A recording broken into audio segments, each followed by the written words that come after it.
Bismillah, mari kita lanjutkan ngaji filsafat kita.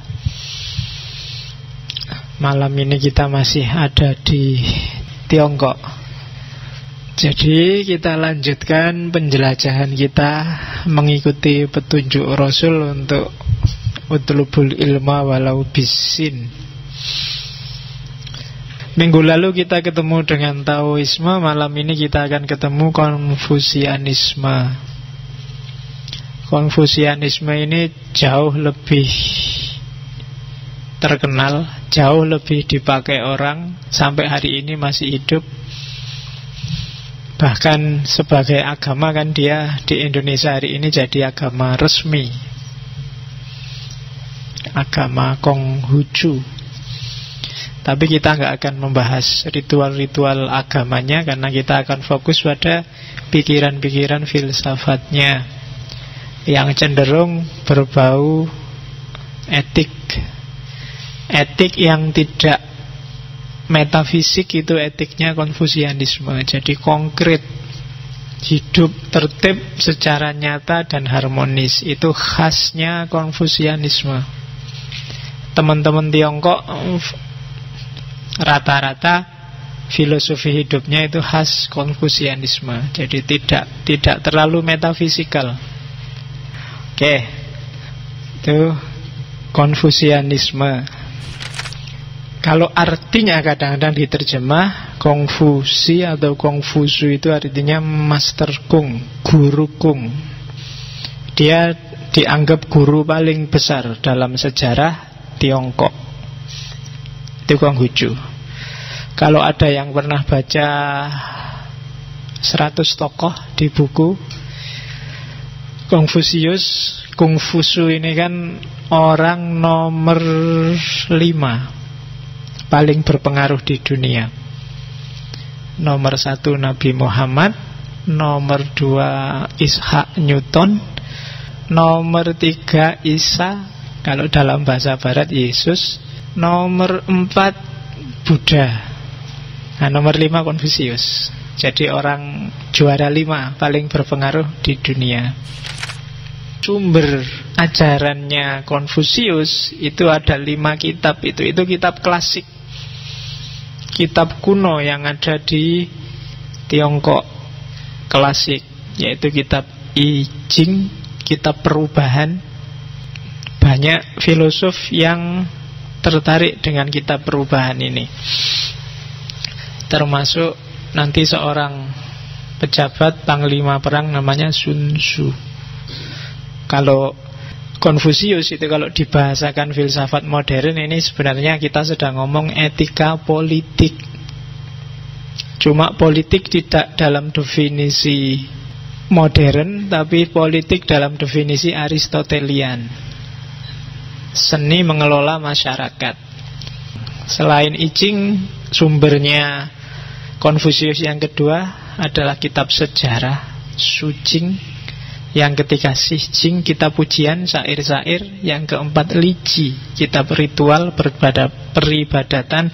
Dan Sun Xiu, catatan musim semi dan musim gugur. Ini kitab-kitab klasik Cina. Jadi Konfusius ngaku sendiri bahwa saya ndak original, ini cuma ajaran-ajaran kuno yang ku ajarkan ulang, direvitalisasi sesuai zamannya. Oke, bismillah, kita masuk ke ajarannya sekarang. Jadi ajarannya Konfusius, seperti saya bilang tadi, masuknya ke etika politik. Cuma etika politik itu kan dunia sosial. Kalau di Konfusius tidak semata-mata ngatur gimana masyarakat harus dikelola, diperlakukan, tapi politik akan stabil, dunia sosial akan harmonis, diawali dari individu per individu. Tidak ada gunanya masyarakat dibikinkan undang-undang, konstitusi, norma, aturan formal yang bagus kalau orang-orangnya, individu per individunya rusak. Maka yang harus digarap duluan adalah individunya. Jadi intinya Konfusius, meskipun itu etika politik, tapi pertama-tama harus setiap orang membangun dirinya, memberadabkan dirinya, harus sadar secara moral. Kalau enggak, secanggih apapun rekayasa sosial, rekayasa politik dilakukan, enggak akan bisa jalan. Meskipun ada KPK, ada Polri, ada undang-undang, ada konstitusi, tapi kalau orang-orangnya rusak, tidak ada gunanya aturan yang baik. Maka katanya Konfusius, garap dulu orangnya. Kalau orangnya baik, kadang-kadang aturan nggak terlalu bagus pun, atau bahkan nggak diatur pun, baik dengan sendirinya. Tapi ya, sebagus apapun aturan, kalau orang-orangnya sudah cacat, ya aturan itu jadi jembatan untuk menuju kecacatan. Itu prinsip utama etika politiknya Konfusius. Etika politik itu levelnya lebih tinggi daripada sekedar ilmu politik. Di atas ilmu politik itu ada etika politik. Itu tidak sekedar ngomong mana sesuai aturan, mana konstitusional, mana enggak, tapi mana pantas, mana enggak pantas, mana baik, mana buruk, mana bajik, mana tidak. Nah, itu etika politik. Oke, itu inti ajarannya Konfusius. Dan jangan salah, banyak filosof barat yang terpengaruh oleh ajaran-ajaran Konfusius. Yang paling terkenal dipengaruhi Konfusius adalah Voltaire.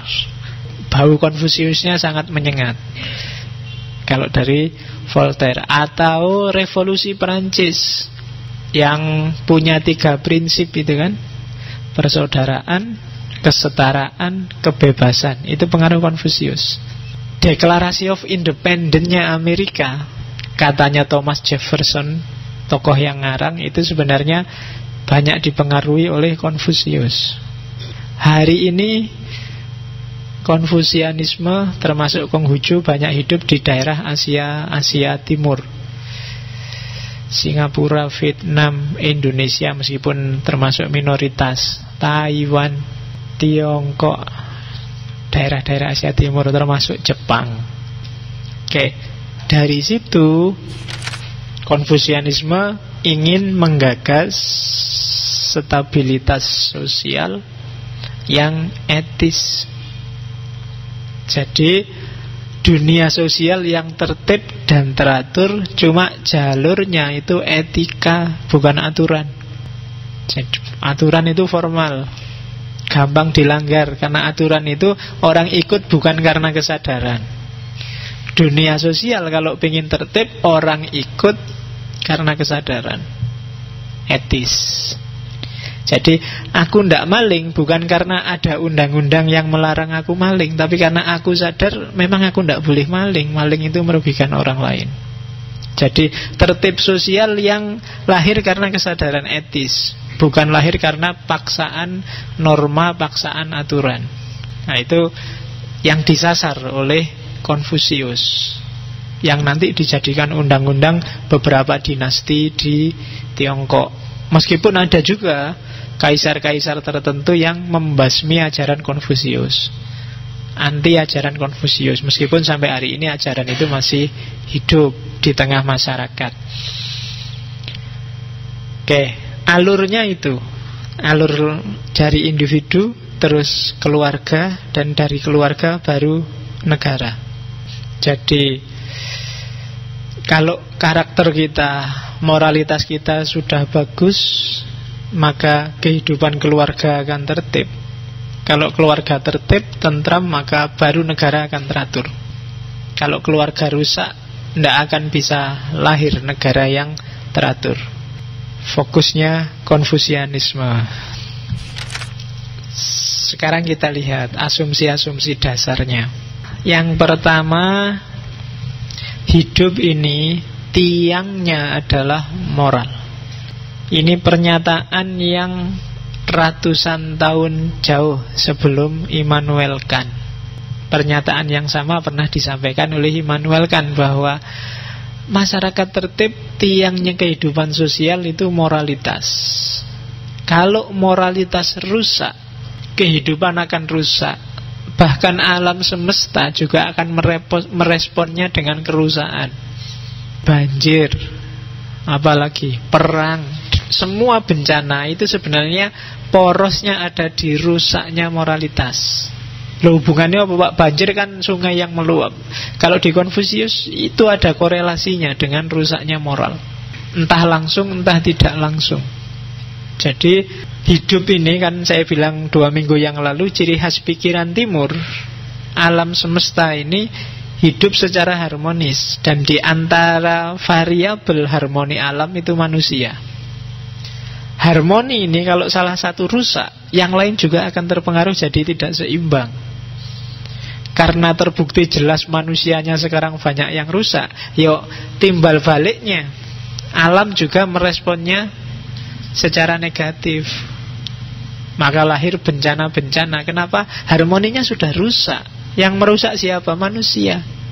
Jadi kalau dicermati mungkin pakai fisika, pakai biologi, nanti akan kelihatan di mana intervensi manusia yang merusak harmoni. Nah, itu pandangan timur, termasuk Konfusius. Maka hampir semua filosof timur itu arahnya perbaikan moralitas. Hidup yang benar dulu, baru mikir yang lain. Yang kedua, itu yang pertama, asumsi yang nanti diadopsi oleh Rousseau dan kawan-kawan, bahwa manusia itu hakikatnya adalah baik. Jadi tidak ada orang jahat. Orang yang jahat itu berarti dia nyeleweng dari fitrahnya sebagai orang baik. Berarti dia orang yang tersesat. Itu orang yang jelek itu berarti dia sedang keluar dari karakter alamiahnya. Orang itu secara natural baik kok. Maka harus disadarkan terus, diajarkan terus kehidupan yang baik, biar hidup ini jadi tertib, teratur. Jangan sampai sesat. Dia harus disadarkan terus.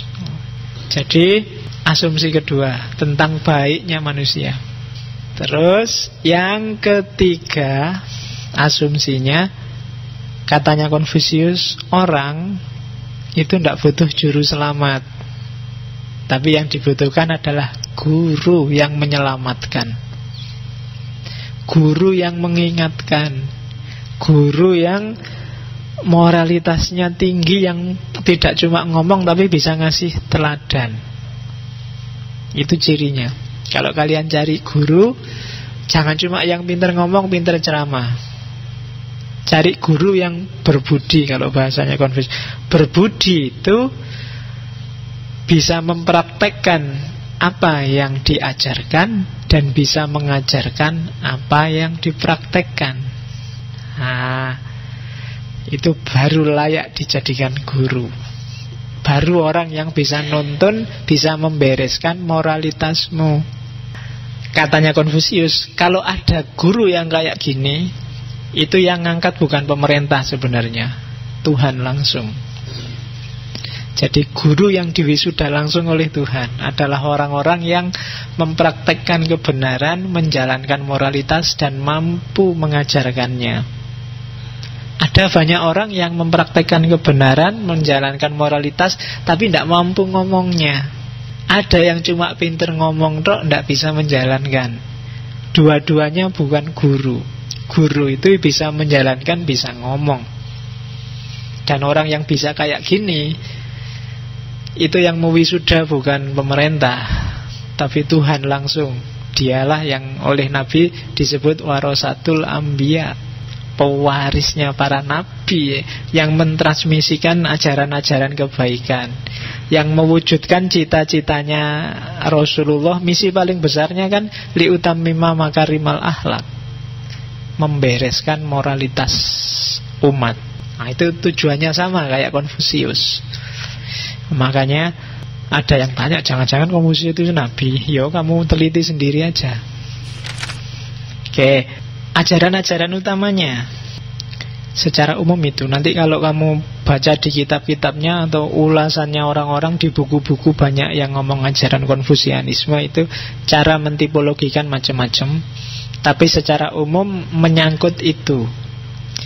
Yang pertama Zheng Ming, reification of names, meluruskan nama-nama. Yang kedua yi, kebajikan. Yang ketiga ren, kemanusiaan. Kemanusiaan isinya 3. Yang pertama zong. Zong itu hati nurani pada orang lain, empati, itu zong. Yang kedua si, dan yang ketiga xiao.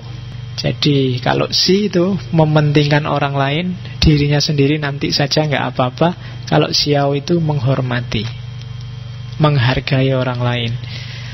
Yang keempat li.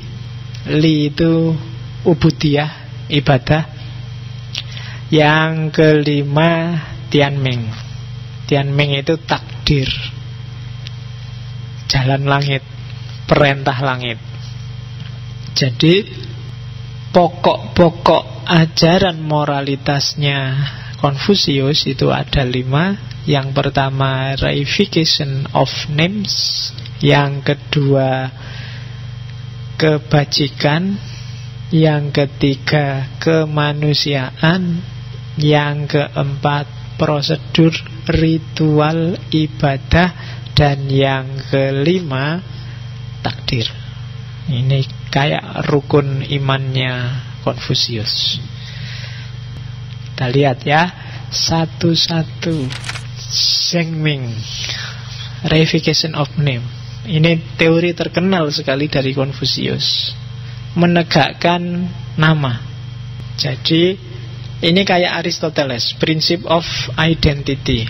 Kalau di sabdanya Konfusius bilangnya, biarkan penguasa adalah penguasa, menteri adalah menteri, bapak adalah bapak, dan anak adalah anak. Itulah reification of names. Maksudnya apa? Berperilakulah sesuai identitasmu, sesuai kedudukanmu. Kalau sepak bola, yang kiper ya jadilah kiper, yang back ya jadilah back, yang striker jadilah striker.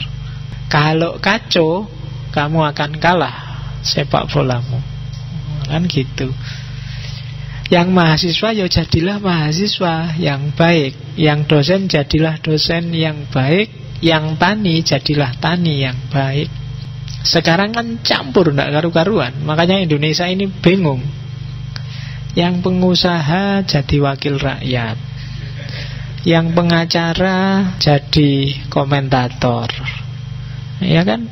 Yang artis jadi politikus. Ya, jadi ndak karu-karuan, ndak jelas karepe opo. Ya tatanan sosial mesti rusak, ndak karu-karuan. Jadi Zhengming, prinsip pertama, identifikasi diri, tegakkan nama, tegakkan identitasmu. Terus kebajikan, bahasa sananya yi. Jadi kebajikan itu mix antara kebenaran, keadilan, kewajiban, dan kecerdasan. Jadi kebajikan itu kamu menjalani hidupmu dengan dasar kebenaran, keadilan, kewajiban, dan kepantasan. Berarti kamu orang yang bajik, orang yang bijaksana. Syaratnya cuma satu, kacana Konfusius, tanpa pamrih. Pamrihnya ya hanya karena ingin menegakkan kebenaran, keadilan, kewajiban, dan kepantasan. Di luar itu enggak. Kok kamu rajin sekali ya? Alasannya apa? Tidak ada alasan. Karena rajin itu memang bagus. Kok kamu murah hati sekali ya? Kenapa kok kamu bisa begitu? Tidak ada kenapanya. Karena murah hati itu memang bagus, memang baik. Jadi itu tuntutan moral. Itu yang oleh nanti Immanuel Kant belakangan disebut imperatif kategoris. Tidak ada argumennya, nggak ada dasarnya, nggak ada tujuannya, bahkan nggak ada pamrihnya.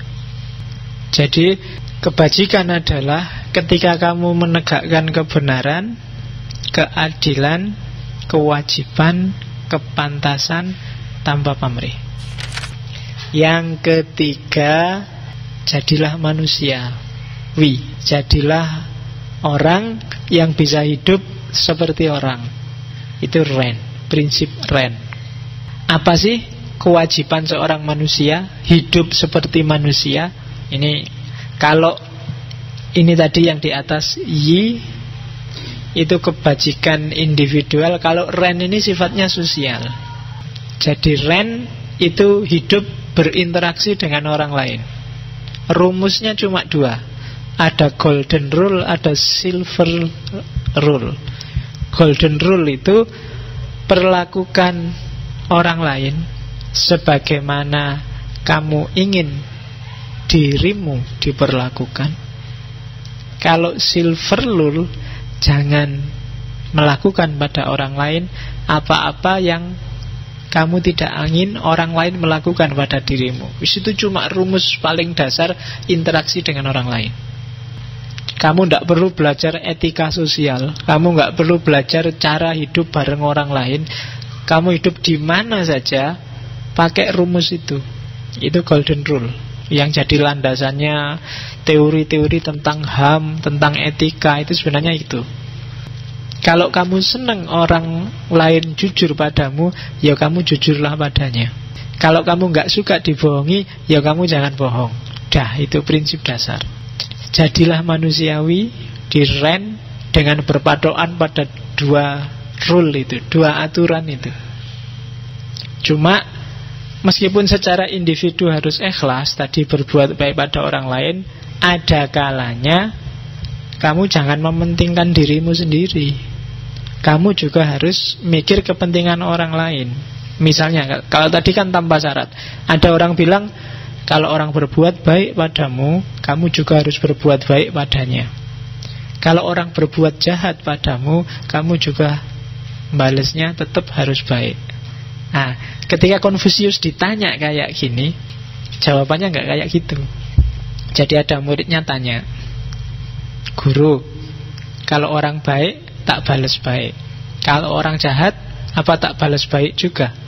Jawabannya Konfusius, loh kalau gitu yang baik dibalas apa? Kalau yang jahat dibalas baik, yang baik harusnya dibalas sangat baik, apa gitu? Katanya Konfusius, enggak gitu. Kalau yang jahat, yang baik balaslah dengan baik. Kalau orang jahat balaslah dengan adil. Jadi kejahatan itu balasannya bukan kebaikan, tapi keadilan. Kalau enggak kayak gitu, masyarakat rusak. Dari sisi kamu secara individu mungkin yang dijahati no problem, tapi dia yang jahat tidak akan ada perbaikan. Ya boleh kamu bilang yang baik tak balas baik, yang jelek juga tak balas baik karena hatiku baik. Ya kamu baik, kamu mau baik sendirian kan nggak mungkin. Orang lain juga harus kamu bikin baik dong. Jadi balasannya harus keadilan. Ingatkan. Atau ada sistem yang hukum, ya hukumnya harus dijalankan dalam rangka keadilan. Jadi jangan ditampar pipi kanan dikasih pipi kiri, diselingkuhi istri pertama dikasih istri kedua. Tidak bisa. Kalau kayak gitu dunia akan rusak secara sosial. Secara individual mungkin bagus, tapi secara sosial tidak akan ada ketentraman kalau kayak gitu. Maka yang jahat bukan dibalas jahat, tapi dibalas adil. Oke, jadi ajaran kedua Ren. Ajaran ketiga Li. Li itu peribadatan yang berkembang jadi kesusilaan.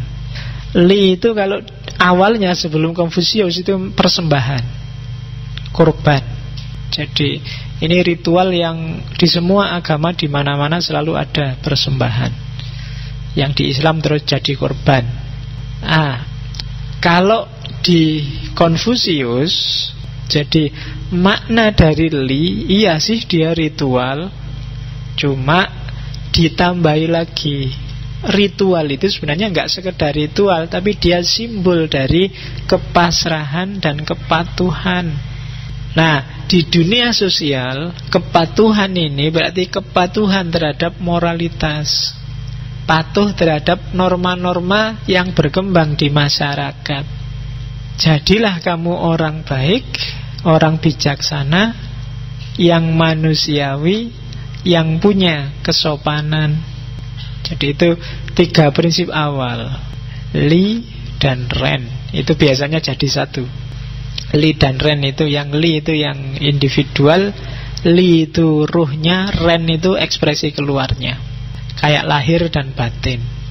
Jadi dirimu adalah manusia yang bermoral, yang diekspresikan keluar secara manusiawi, yang hasilnya nanti orang yang bijaksana. Nah itu nyawanya Konfusianisme. Terus Zi. Kalau Zi artinya kearifan. Kearifan atau kebijaksanaan yang gabungan dari kecerdasan dan kepandaian. Caranya jadi orang bijaksana itu yang di bawah itu pepatah-pepatah dari Konfusius. Jadi kalau kamu melihat orang yang bijaksana, berusahalah menyamainya. Tapi kalau kamu lihat orang tidak bijaksana, ya jangan disamai. Nanti kamu jadi tidak bijaksana juga.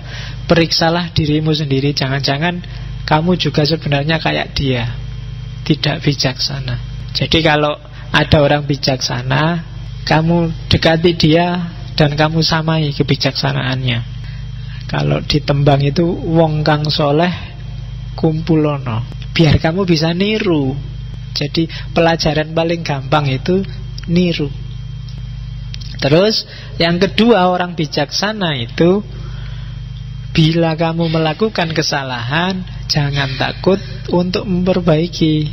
Jangan gengsi.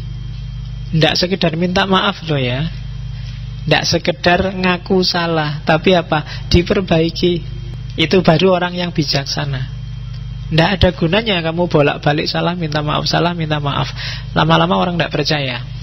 Mesti keliru lagi, mesti salah lagi, mesti minta maaf lagi. Tidak, orang bijaksana itu kalau keliru, kalau salah, dia berusaha memperbaiki. Itu orang bijaksana. Ciri selanjutnya, ciri yang ketiga, orang bijaksana itu kalau tahu, yo gayanya kayak orang yang tahu. Kalau tidak tahu, gayanya seperti orang yang tidak tahu.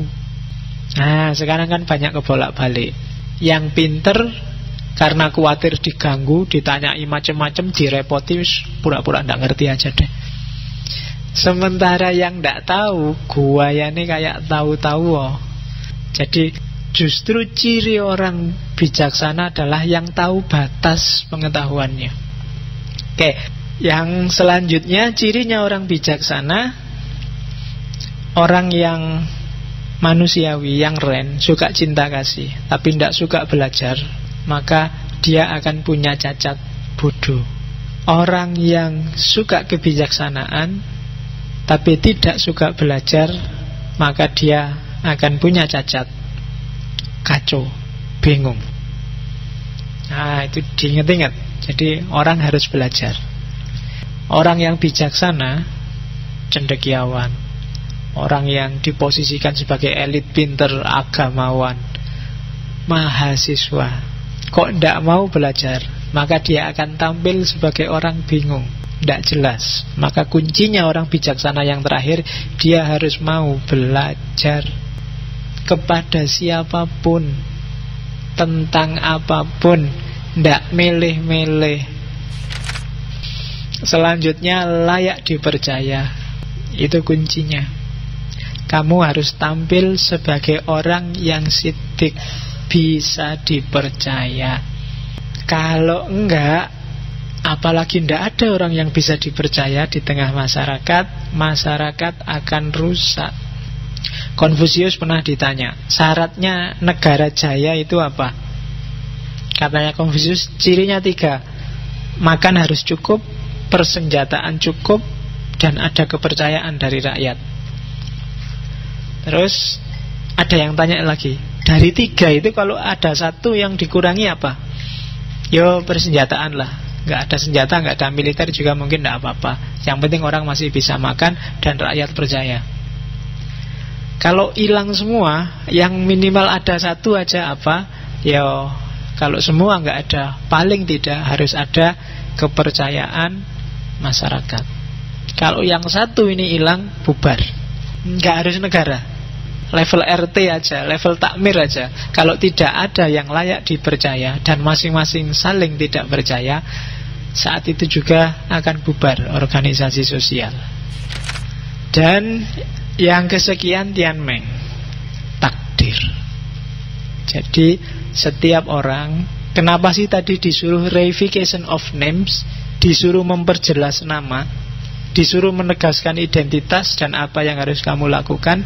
Karena setiap orang punya jalannya sendiri. Biasanya orang tidak berjalan di jalurnya karena dia tidak menerima takdirnya. Kenapa kok ada kayak tadi macam-macam?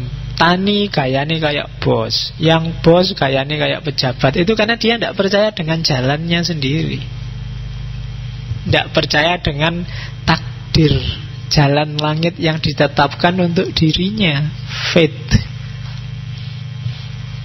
Jadi kehendak Tuhan. Tianmeng itu makna harafiahnya bisa kehendak Tuhan atau mandat dari Tuhan.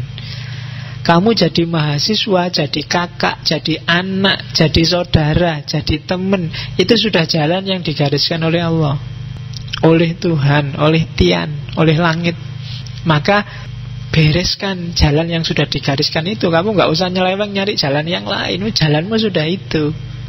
Percaya takdir itu tidak sekedar terus semua ditentukan oleh Allah, oleh Tuhan, selesai. Tidak, tapi reification of names. Semua yang kamu alami, faktisitas, fakta-fakta hidupmu itu kan jalan.